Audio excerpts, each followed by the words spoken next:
Welcome ಮೈ cooking channel. ಇವತ್ತೊಂದು ತೆರಮೆ ಸೊಪ್ಪಿನ ಪಲ್ಯವನ್ನು ತೋರಿಸ್ತಿದ್ದೀನಿ. ಇದು ಕೂರ್ಗ್ ಸ್ಪೆಷಲ್ ಆಯಿತಾ.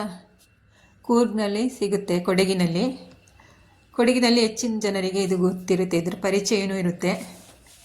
ಇದನ್ನು ನೀಟಾಗಿ ಕ್ಲೀನ್ ಮಾಡಿಕೊಂಡು ಚಿಕ್ಕದಾಗಿ ಕಟ್ ಮಾಡ್ಕೊಳ್ಬೇಕು. ಹೊಸದಾಗಿ ವಿಡಿಯೋ ನೋಡೋರು ಸಬ್ಸ್ಕ್ರೈಬ್ ಮಾಡಿಕೊಂಡು ವಿಡಿಯೋ ವಾಚ್ ಮಾಡಿ, ನಿಮ್ಮ ಫ್ರೆಂಡ್ಸ್ ಫ್ಯಾಮಿಲಿಗೆ ಶೇರ್ ಮಾಡಿ. ಇದು ಹೊಳೆ ಸೈಡು, ತೋಡಿನ ಸೈಡೆಲ್ಲ ಸಿಗುತ್ತೆ ಈ ಥರದ್ದು ತೆರಮೆ ಸೊಪ್ಪು ಅಂತ. ಚಿಗುರಾಗಿರುವಾಗ ಕುಯ್ಕೊಂಡು ಬಂದು ಈ ಥರ ಪಲ್ಯ ಮಾಡಿದರೆ ತುಂಬಾ ಟೇಸ್ಟಿಯಾಗಿಯೂ ಇರುತ್ತೆ. ನಾ ಎಲ್ಲ ಸೊಪ್ಪುಗಳನ್ನು ಈ ಥರನೇ ಸಣ್ಣ ಚಿಕ್ಕದಾಗಿ ಕಟ್ ಮಾಡ್ಕೊಳ್ತಾ ಇದ್ದೇನೆ.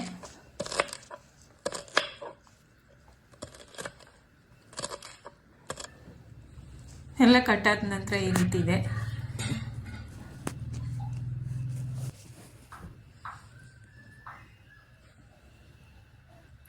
ಚಿಕ್ಕದಾಗಿ ಕಟ್ ಮಾಡ್ಕೊಳ್ಬೇಕು ಇದೇ ರೀತಿ.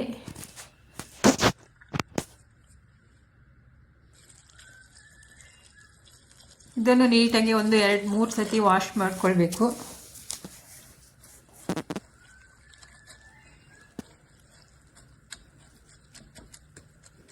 ವಾಶ್ ಆದ ನಂತರ ಇದೊಂದು ಬಾಣಲೆಯನ್ನು ಬಿಸಿಗಿಟ್ಟು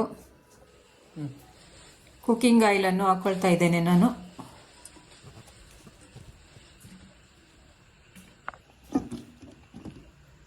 ಒಂದು ಈರುಳ್ಳಿ ಕಟ್ ಮಾಡಿ ಹಾಕ್ಕೊಳ್ತಾ ಇದ್ದೇನೆ. ಸ್ವಲ್ಪ ಕಲರ್ ಚೇಂಜ್ ಆಗಬೇಕು, ಎಣ್ಣೆಯಲ್ಲಿ ಫ್ರೈ ಮಾಡಿ. ಇದಕ್ಕೆ ರುಚಿಗೆ ತಕ್ಕಷ್ಟು ಉಪ್ಪನ್ನು ಸೇರಿಸ್ಕೊಳ್ತಾ ಇದ್ದೇನೆ. ನಿಮಗೆ ಈ ಥರದ ಸೊಪ್ಪುಗಳು ಸಿಕ್ಕಿದರೆ ಒಮ್ಮೆ ಈ ರೀತಿ ಟ್ರೈ ಮಾಡಿ ನೋಡಿ. ಒಂದು 1/4 ಚಮಚದಷ್ಟು ಅರಿಶಿಣದ ಪೌಡರನ್ನು ಹಾಕ್ಕೊಂಡಿದ್ದೇನೆ ನಾನು.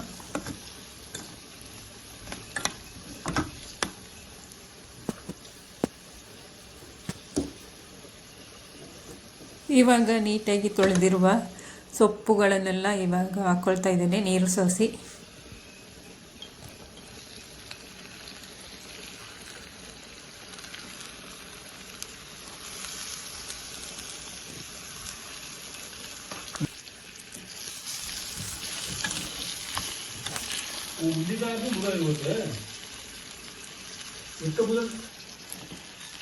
ಇದಕ್ಕೆ ನೀರೇನು ಹಾಕೋದು ಬೇಡ, ಇದರಲ್ಲಿ ನೀರಿನ ಅಂಶ ಇರುತ್ತೆ, ನೀರು ಬಿಟ್ಕೊಳ್ಳುತ್ತೆ ಸೊಪ್ಪಲ್ಲಿ.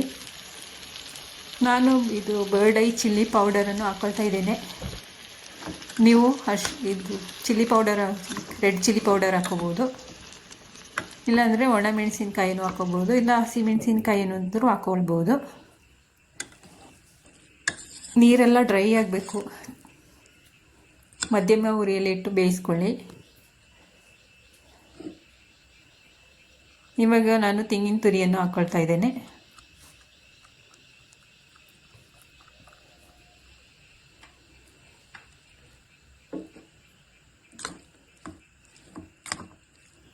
ನೀರೆಲ್ಲ ಡ್ರೈ ಆದ ನಂತರನೇ ಹಾಕ್ಕೊಳ್ಬೇಕು.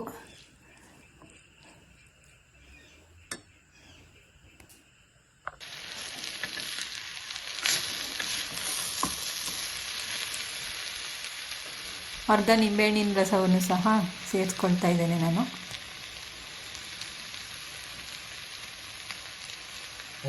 ಟೊಮೆಟೊ ಹಣ್ಣು ಹಾಕಲಿಲ್ಲ, ನೀವು ಬೇಕಾದರೆ ಹಾಕ್ಕೊಳ್ಳಿ.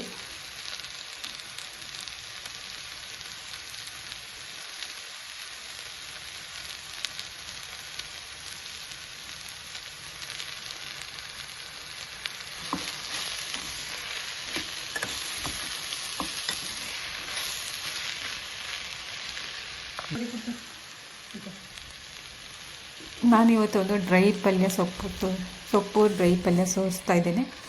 ಇದಕ್ಕೆ 1-2 ಮೊಟ್ಟೆಯನ್ನು ಸಹ ಎಣ್ಣೆಯಲ್ಲಿ ಸ್ವಲ್ಪ ಫ್ರೈ ಮಾಡಿ, ಉಪ್ಪು ಸ್ವಲ್ಪ ಪೆಪ್ಪರ್ ಪೌಡರ್ ಹಾಕಿ ಪುಡಿಯಾಗಿ ಮಾಡಿಕೊಳ್ಬೇಕು. ಆಮೇಲೆ ಇದಕ್ಕೆ ಹಾಕ್ಕೊಳ್ಬೇಕು. ತುಂಬ ಸಖತ್ತಾಗಿ ಟೇಸ್ಟಿಯೂ ಇರುತ್ತೆ.